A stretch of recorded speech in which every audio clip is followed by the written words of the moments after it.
Aux États-Unis, les années 90 commencent par une récession. La croissance se dérobe et tombe de 3% environ à moins 0,1% en fin 91, le détonateur de la crise étant la guerre du Golfe.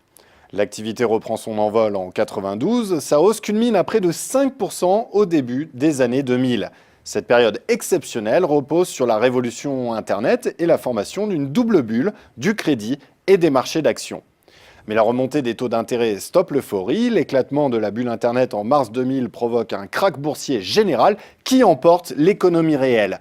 La croissance passe sous la barre des 1%, mais elle ne sombre pas, cela grâce à l'activisme de la Fed. En 2002, l'activité repart mollement et l'éminence d'un conflit avec l'Irak fournit l'occasion d'une relance budgétaire.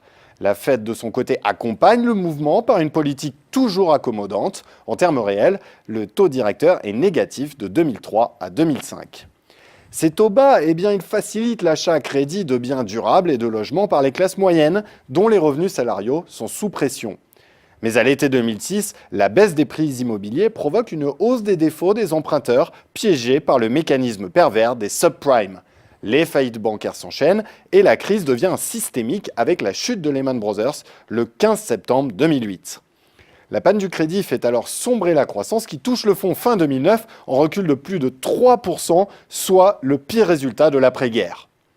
À cette crise d'une très grande violence, la Fed répond par la mise en place d'une politique monétaire non conventionnelle. Et le gouvernement fédéral, de son côté, laisse filer le déficit et active tous les leviers de la politique industrielle.